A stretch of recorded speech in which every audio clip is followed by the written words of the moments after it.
세상에 인류가 존재한 이후로 늘 언제나 있어 왔던 것이 갈등이라고 생각을 합니다.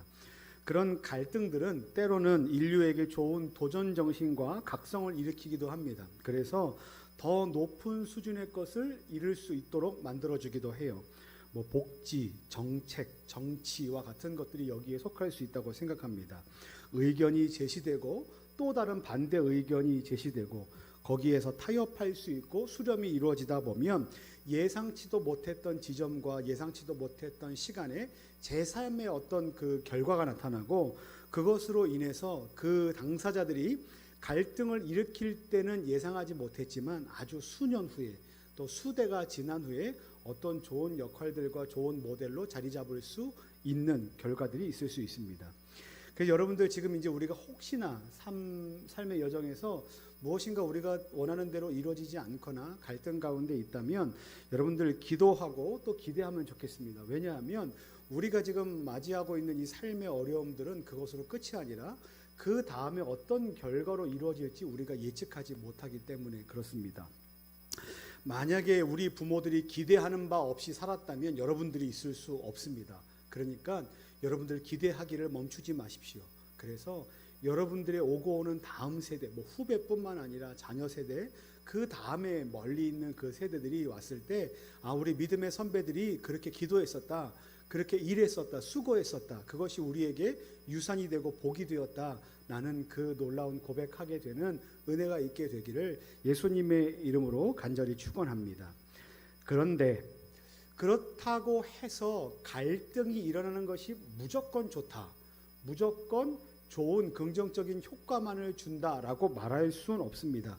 왜 그런가 하면 갈등이라는 단어, 갈등이라는 말 안에는 이미 그 의미 안에 충돌한다, 대립한다와 같은 의미들이 담겨져 있고 내포되어 있기 때문에 그렇습니다. 조금 전에 말씀을 드린 것처럼 세상은 늘 갈등의 역사를 반복해 오고 있습니다. 달라진 것이 있다면 세대마다 그 갈등의 그러니까 핵심 이슈지요. 그 갈등들은 세대에 따라서 옷을 다르게 갈아입었다는 것 말고는 계속해서 갈등은 반복되어 왔습니다. 주된 갈등의 옷, 그 이슈만 달라졌는데 때로는 종교라는 옷을 입기도 하고 때로는 노예제도 또는 인종차별과 같은 옷을 입기도 합니다. 그리고 때로는 이념이라는 옷을 입기도 하고요. 때로는 빈부격차라는 옷을 입어서 가진 자와 못 가진 자의 갈등이 또 극화되기도 합니다. 이것이 이제 그 옷으로 보게 되는 시대마다 세대마다의 갈등의 주된 이슈입니다.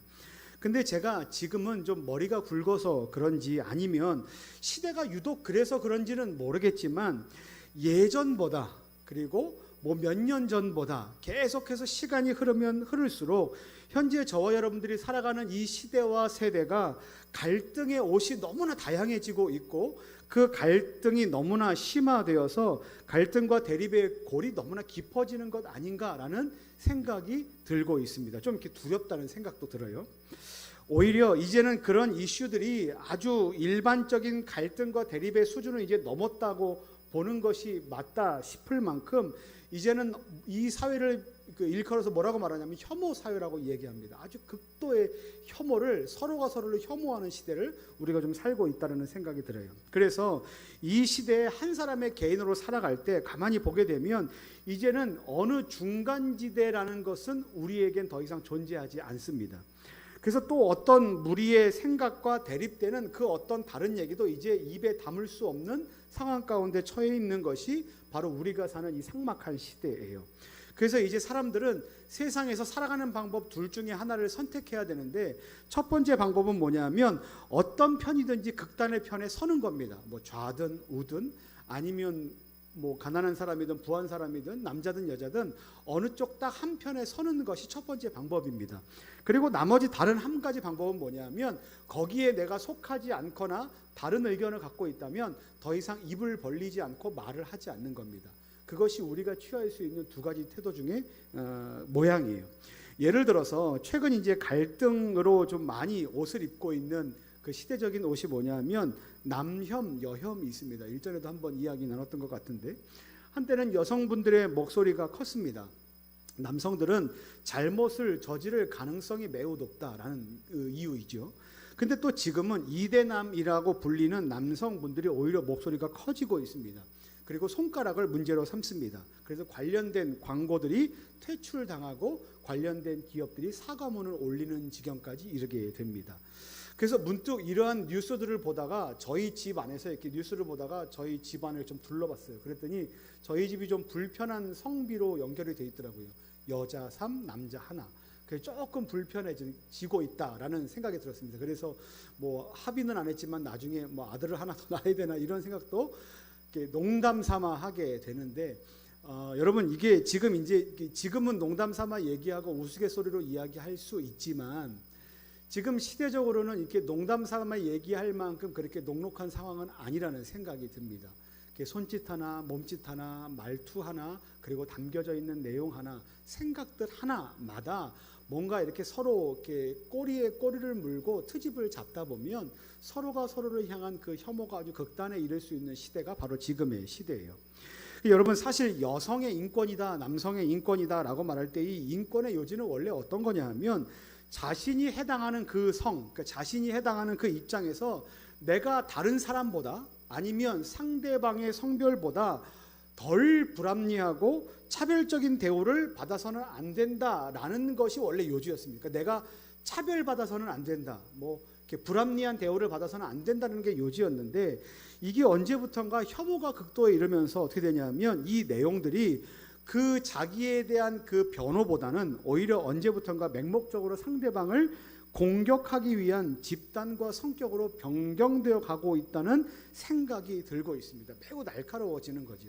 그냥 여자이기 때문에, 그냥 남자이기 때문에, 여대에 다니기 때문에, 아니면 뭐 남자 학교에 다니기 때문에, 군대 갔기 때문에라는 그런 단 한 가지 이유만으로 서로가 서로를 혐오하고 공격하는 일들이 매우 비일비재하다라는 거예요. 근데 여러분 이게 어디 남녀 문제뿐이겠습니까? 저와 여러분들은 말 그대로 갈등과 혐오가 아주 난무한 시대의 한 중간을 살아가고 있어요. 그래서 그 시대에서 우리는 각각의 개체로서 어떤 정체성을 가지고 살아가는데, 어떤 지체는 여성으로 살아가고 어떤 지체는 남성으로 살아갑니다. 또 어떤 지체는 베이비 부머 세대로 살아가고 또 어떤 세대는 X세대, 어떤 세대는 MZ세대로 살아갑니다.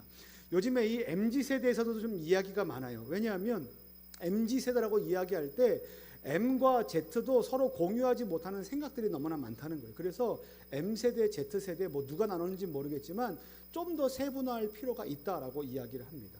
아무튼 모든 사람이 각각의 상황과 형편에 따라서 각각의 정체성을 가지고 각자의 환경에 나름대로 적합한 생각들과 태도들을 가지고 살아갑니다. 근데 오늘 우리가 함께 읽은 요한일서 3장 본문 말씀에 보면 이 시간 저와 여러분들이 그러한 시대 한복판을 살아가고 각자에 맞는 상황과 각자에 맞는 환경에서 각각의 정체성과 생각을 가지고 살아가지만, 그럼에도 불구하고 다른 환경과 다른 상황을 살아가는 우리 모두가 공통적으로 하나된 정체성을 가질 필요가 있는데, 그 정체성이 뭐라고 교훈하냐 하면 10절 말씀입니다. 우리 말씀 한번 같이 읽어볼게요. 요한일서 3장 10절 말씀 같이 읽습니다. 시작. 이러므로 하나님의 자녀들과 마귀의 자녀들이 드러나나니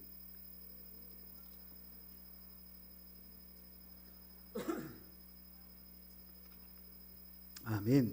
오늘 말씀해 보면 그러니까 지금 각각의 다른 환경들을 살아가지만 그럼에도 불구하고 이 자리에 모여 함께 예배하는 우리 모두의 정체성, 공통된 정체성이 있는데, 그게 뭐라고 말하고 있습니까? 하나님께서 우리를 하나님의 자녀라 부르십니다. 그러니까 우리는 남자요 여자고, 우리는 30대고 20대고 10대 같은 20대죠. 그러니까 하여튼간 많은 나이대, 많은 차이들과 많은 지역적인 뭐 차이들이 있지만, 말 조심해야 돼요. 차별이 아니라 차이가 있지만, 차이가 있음에도 불구하고 우리를 하나로 묶을 수 있는 공통적인 정체성과 단어가 무엇이다? 바로 하나님의 자녀다라는 거예요. 여러분, 저와 여러분들은 하나님의 자녀입니다.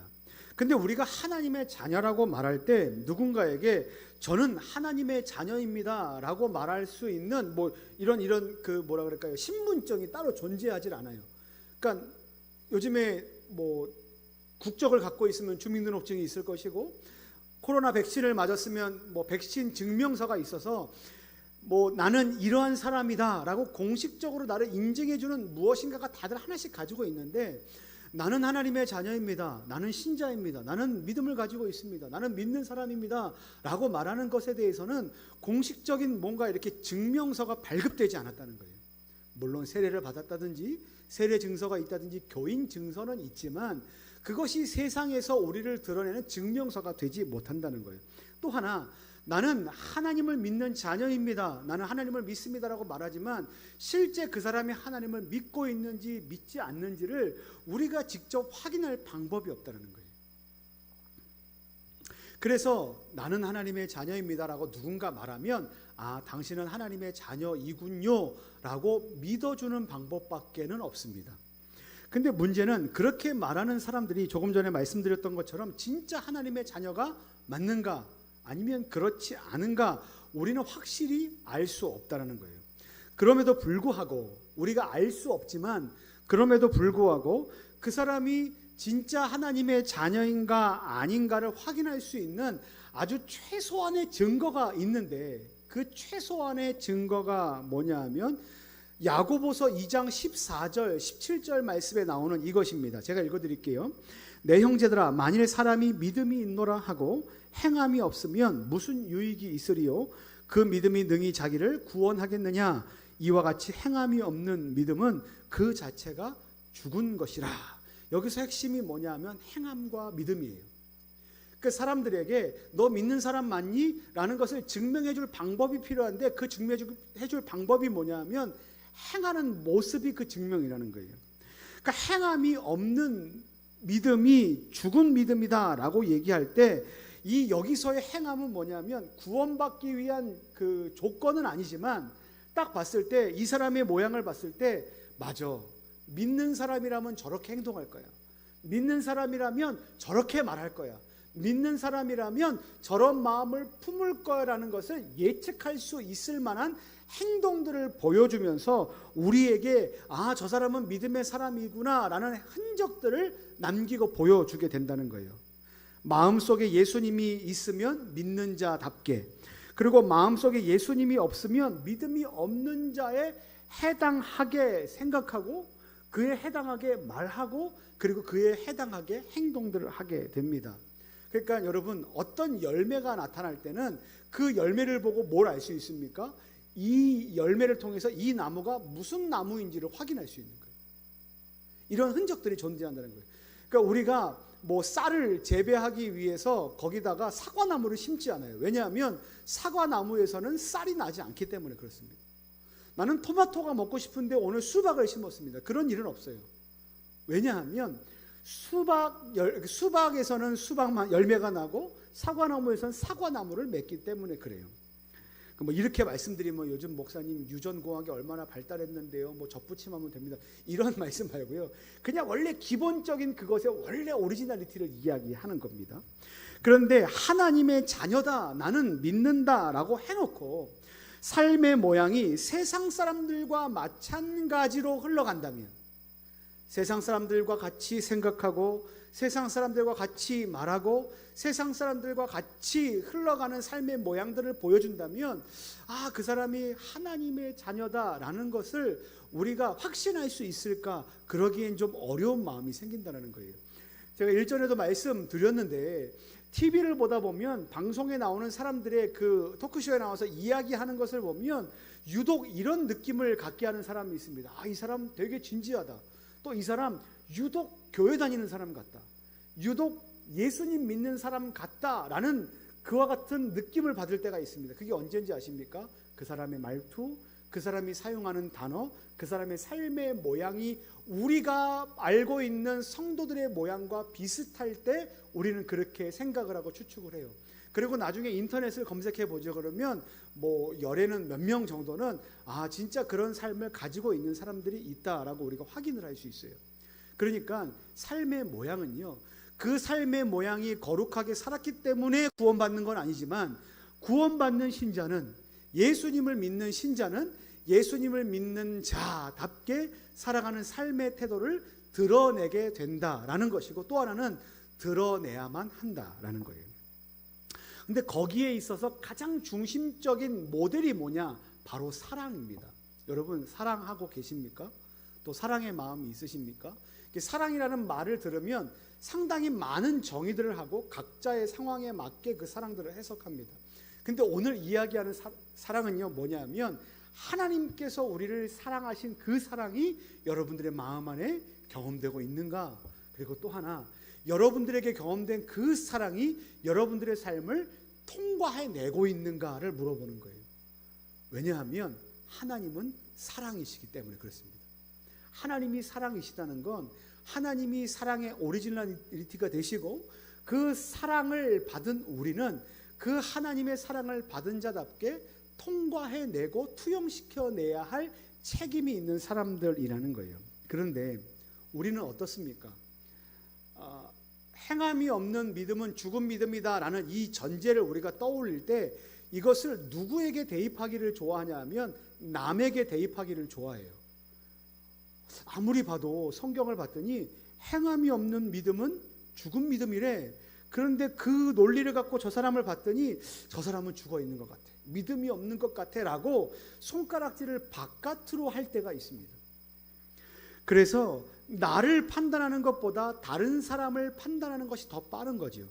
근데 그때 우리에게 딱 적용되는 속담이 뭐냐면 똥 묻은 개가 겨 묻은 개를 나무란다, 이런 것이 우리에게 적용될 수 있고요. 또 하나는 마태복음 7장 말씀에 보면 이런 말씀이 있습니다. 어찌하여 형제의 눈 속에 있는 티는 보고 내 눈 속에 있는 들보는 깨닫지 못하느냐라고 되어 있어요. 여러분 이 티가 뭔지 아십니까?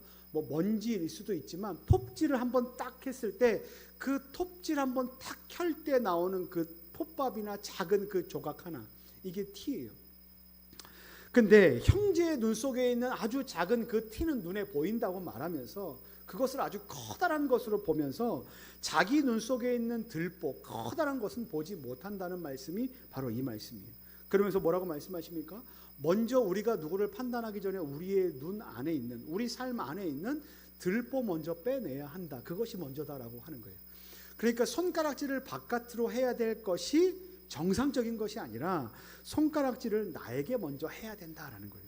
그래서 성경이 말하는 바는 뭐냐면 행함이 없는 믿음이 죽은 믿음이다라는 이 논리를 다른 사람을 판단할 근거로 사용하지 말고 나를 향하여 내 안에 있는 이 믿음이 정말 믿는 자다운가, 내 삶의 행동이 진짜 믿는 자다운 행동을 하고 있는가, 그리고 내 안에 진짜 믿는 자답게 그 사랑의 마음을 품고 있는가를 계속해서 확인해 봐야 한다는 거예요. 그리고 그것을 확실하게 보여주는 것이 바로 사랑이다라고 성경이 얘기하고 있는 겁니다. 그래서 신학자 중에 다니엘 아킨이라는 분이 이렇게 이야기합니다. 사랑이 없는 사람이 여전히 하나님의 생명의 영역 밖에 있는 죽음과 어두움의 영역에 거하게 된다라는 거예요. 그러니까 사랑이 없는 사람은, 사랑이 그 안에 내재되지 않은 사람은 하나님 영역 바깥에 있는 사람이라는 거예요. 하나님의 관심 밖에 있는 사람입니다. 그런데 믿음의 공동체 안에 있는 저와 여러분들 같은 사람들에게 이 말은 어떻게 사용되어야 하냐 하면 이 아킨이라는 그 신학자가 얘기하기를 이 말은 자기 영혼을 살피는 데 사용해야 한다라는 거예요. 자기 영혼을 살피는 데. 행함이 없는 믿음은 죽은 믿음이다. 하나님은 사랑이시다. 또 하나님의 사랑을 뭐 이렇게 믿는 자답게 행해야 된다. 이 말은 모두 다 바깥을 향해서 판단하는 기준이 아니라 내 안을 들여다보는 데 사용되어야 한다는 거예요. 여러분 잠깐만 여러분 마음의 눈을 여러분의 그 마음 안으로 한번 이렇게 돌려보십시오. 그리고 여러분을 돌이켜 보십시오. 제가 질문 하나 드리겠습니다. 여러분 하나님의 자녀이십니까? 그리고 여러분은 하나님의 자녀답게 하나님의 사랑을 마음에 품고 계십니까? 여러분 잠깐만 마음을 좀 돌아보십시오. 여기에서 우리의 마음이 넉넉하게 그렇습니다 주님 이렇게 대답할 만한 사람은 저는 없을 거라고 생각해요. 하나님의 사랑이 분명 우리 안에 있지만 우리는 연약한 죄인이기 때문에 하나님의 사랑을 넉넉하게 드러내거나 하나님을 믿는 신자답게 행동하는 것에 익숙치 못합니다. 그래서 우리 안에 뭐가 넘치냐면, 우리 시대에 뭐가 넘칩니까? 판단하는 것이 넘치고, 비판하는 것이 넘치고, 비난하는 것이 넘치고, 갈등이 넘치고, 혐오가 넘칩니다. 근데 여러분 이 본문을 설교할 때마다 그러니까 이런 본문들을 설교할 때마다 목사는 한없이 작아져요. 왜 작아진지 아십니까? 그러면 저에게도 질문하는 거죠. 너의 마음 안에는 사랑이 가득 담겨 있냐? 너는 믿는 신자답게 그렇게 살고 있는가 했을 때 자신이 없어요. 솔직한 심정이에요. 그러니까 목사이기 때문에 무엇을 더 잘하고 능숙하게 해낸다는 게 아니라 오늘 우리가 다 같이 하나님의 말씀 앞에 엎드려 있다는 거예요. 이를 놓고 미국의 설교자인 헨리 워드 비처라는 분이 말씀하시기를 인간의 영혼의 기능 중에는 증오만큼 집요하고도 보편적인 것은 없다라고 이야기해요. 그러니까 인간에게 이 증오라는 것이 엄청나게 많이 담겨 있고 이 분파에 대한 증오가 있으며 사회적으로 개인적인 증오가 사람들 안에 가득 차 있고 내재되어 있다는 거예요. 그러니까 어떤 사람도 나는 시기하지 않아, 미워하지 않아, 갈등하지 않아, 혐오하지 않아 라고 자신 있게 말할 수 있는 사람은 아무도 없다는 거예요. 우리는 증오의 덩어리고 갈등의 덩어리인데 우리 안에 있는 증오가 얼마나 많은지, 예를 들어서 우리 안에 있는 증오에 관한 생각이 만약에 천둥과 번개라면 지구는 1년 내내 폭풍 가운데 뒤집혀 있을 것이다 라고 얘기를 해요. 이 말이 뭡니까? 세상에 있는 모든 곳곳 1년 내내 모든 사람이 존재하는 모든 곳들마다 천둥과 번개가 계속해서 내려칠 거예요. 뭐 때문에? 증오와 시기와 갈등과 혐오 때문에. 이만큼이나 사람 안에 내재되어 있는 갈등과 혐오의 마음, 증오의 마음은 너무나 가득해요. 성경에 보면 고린도전서 말씀을 보면 뭐가 있습니까? 그들 안에 분열이 있어요. 종교적인 열심과 예수 그리스도를 믿는다 말하고 나는 예수님을 믿습니다, 세례를 받았습니다 라고 말하지만 그 교회 안에조차도 뭐가 있습니까? 나는 예수파다, 나는 아볼로파다, 나는 바울파다, 나는 누구파다라는 파와 분당을 나누는 일이 있었다라는 거예요. 그러면 그 파와 분당을 나누는 사람들이 서로 친밀하게 서로 교제했겠습니까? 그렇지 않죠. 나는 이 편인데 어떻게 저 편과 이야기할 수 있겠습니까? 나는 여당인데 나 어떻게 야당과 얘기할 수 있겠습니까? 나는 야당인데 어떻게 여당과 이야기할 수 있겠습니까? 여러분, 정치를 보십시오. 끝간데 없습니다. 정책을 위한 정책이 아니라 반대를 위한 정책을 펼 때가 너무나 많아요. 그러면 여당이 집권하면, 여당이 바뀌면 또 달라집니까? 아니요, 똑같아져요. 그래서 저는 늘 사람들이 얘기하잖아요. 이 선거는 최선의 선택이 아니라 차악의 선택이라고 이야기하는 것이 그런 부분이에요. 사람은 존재 자체가 악한 존재이기 때문에 늘 갈등과 욕심과 욕망 덩어리로 이 세상을 살아가요. 근데 하나님께서 그런 온 세계, 온 땅 가운데 폭풍이 뒤덮고 천둥과 번개가 치는 이 갈등과 혐오의 시대 한복판에서 우리에게 원하시는 모습이 무엇인가? 이런 혐오가 난무한 시대 한복판을 살아가는 20대 우리 청년들에게 주님께서 주시는 말씀이 뭐냐면 당신들은 어떻게 살아야 된다, 우리는 어떻게 살아야 된다라고 하시는 하나님의 메시지가 뭔지 아십니까? 당신들은, 우리들은, 여러분들은 피스메이커로 살아야 된다라고 이야기하는 거예요. 화평을 이루는 자로 살아가야 된다라고 이야기합니다. 제가 예전에 어떤 이제 친구와 갈등을 좀 일으켰어요. 내 생각이 맞다, 너의 생각이 맞다. 근데 이렇게 막 한참 충돌하다가 이 친구가 한마디를 했어요. 나는 이 화평을 깨고 싶지 않아 라고 얘기를 해요. 박 목사, 우리 목사잖아. 화평을 깨면 안 되잖아. 그런데요, 여러분, 그 말을 듣는데요, 제 마음 안에 어떤 생각이 들었냐면, 맞아, 나는 화평을 이뤄야만 해, 우리는 화평을 이뤄야만 하는 존재야 라는 마음이 뭔지는 알지만 당장 거기서 화평을 이루기에는 쉽지 않은 감정의 상태가 되어버렸다는 거예요. 그래서 그 친구를 존경합니다. 여러분 생각해 보십시오. 많은 갈등들이 있고 이야기들이 주고받는 그 상황 가운데 여러분, 너는 잘났어, 나는 못났어 이런 얘기를 막 하고 있다가 그래도 우리 화평을 이루는 자잖아 라고 이야기하는 그런 이야기를 던질 수 있다는 용기가 여러분 있습니까?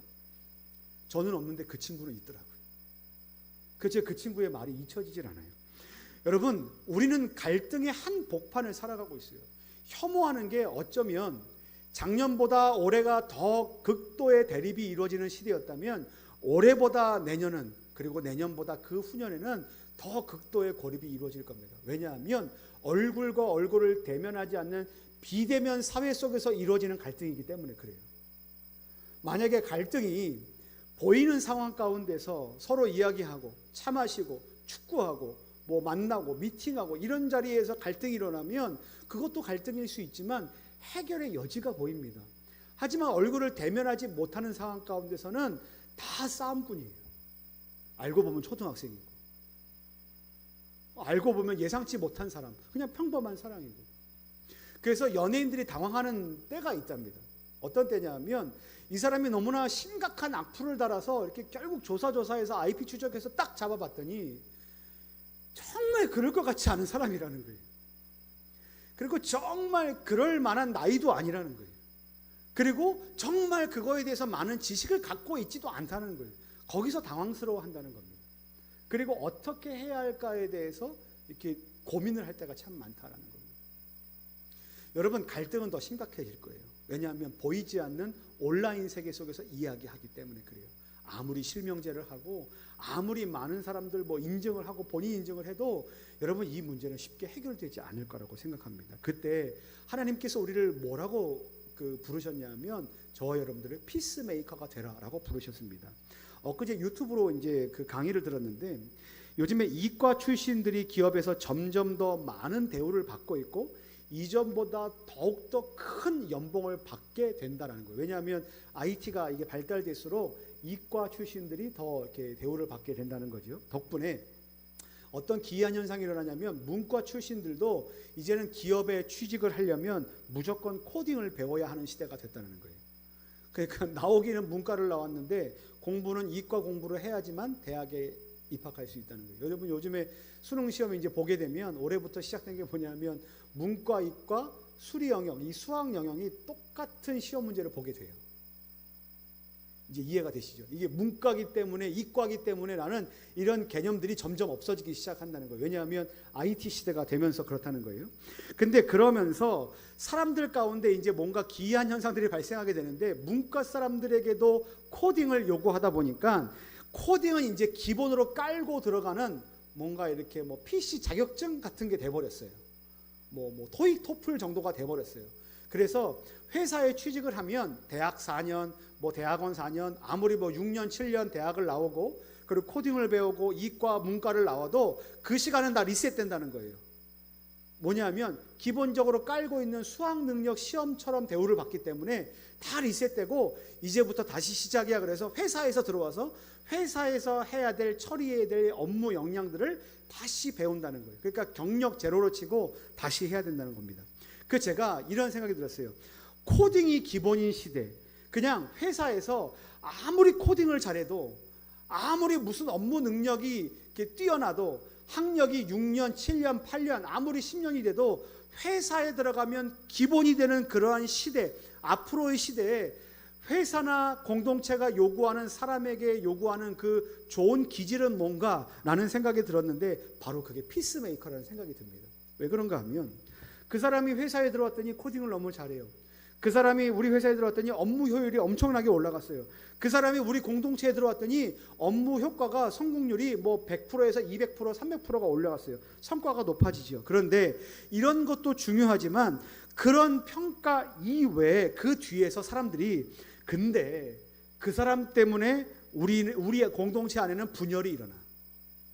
근데 그 사람 때문에 우리 안에는 갈등이 생겨.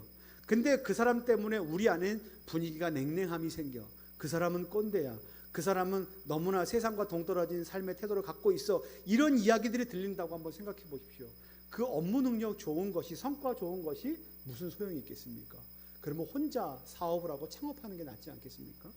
근데 여러분, 우리는 1인 시대를 살아가지만 공동체 안에서 살아갑니다. 1인 가구가 늘어나는 거 분명하고 많은 정책들이 세워지지만 그럼에도 불구하고 공동체로 살아가고, 여러분들은 지금 특히나 교회 공동체 안에 살고 있어요.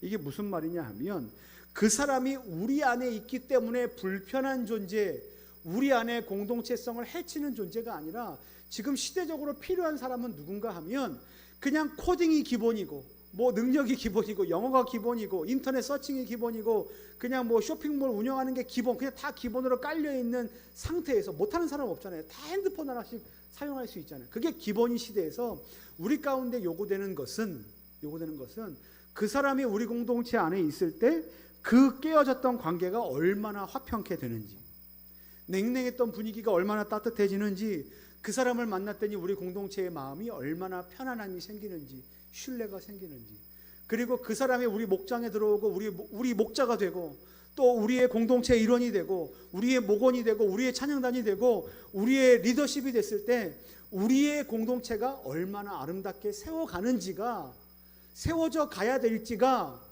우리 가운데 가장 중요하게 요구되는 시대라는 거예요. 그래서 요즘에 교육에도 보면 이렇게 얘기하는 겁니다. 인성이 답이다라고 얘기해요. 인성이 답이다. 공부에만 아무리 몰두해도 인성이 나쁘면 안 된다는 거예요.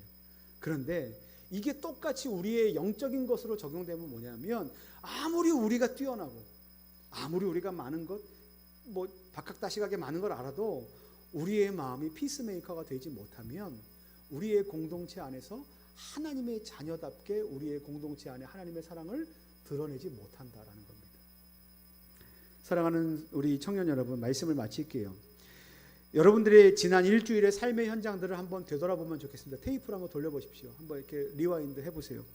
마치 CCTV로 여러분들을 이렇게 버드뷰 위에서 이렇게 보고 있다고 한번 생각해보고 여러분들의 일주일을 한번 돌아보십시오. 여러분들은 어떤 삶을 살으셨습니까? 트러블 메이커로 사셨습니까? 아니면 피스메이커로 사셨습니까? 그건 하나님과 여러분들만이 알 수 있어요. 그건 하나님과 저만이 알 수 있는 겁니다. 근데 하나님께서 우리를 피스메이커가 되라 부르셨어요. 갈등과 혐오가 난무한 시대에서, 그리고 교회 공동체도 얼굴과 얼굴을 잘 대면하지 못하는 이 시대 가운데서 우리를 피스메이커로 부르셨다는 건 엄청난 사명을 맡기셨다는 겁니다. 사랑하는 우리 청년 여러분, 하나님의 그 소망처럼 하나님께서 우리를 묶어주셨던 정체성을 기억하십시오. 여러분들은 하나님의 자녀입니다. 그리고 여러분의 모습을 통해서 세상은 여러분의 믿음을 보게 될 것입니다. 그 자리에서 여러분들의 믿음을 보여주십시오. 여러분이 가는 곳마다 트러블이 일어나고 공동체가 깨어지고 울음이 넘치고 분열이 생기고 냉랭함이 생기는 것이 아니라, 여러분들이 가는 곳마다 마음이 평안해지고 따뜻해지고 인생이 회복되고 삶의 기쁨을 찾는 사람들이 늘어나고 여러분의 공동체가 하나님을 믿는 믿음의 역사가 일어나는 놀라운 피스메이커로 살아가는 우리 모든 청년 여러분들 되시기를 예수님의 이름으로 간절히 축원합니다.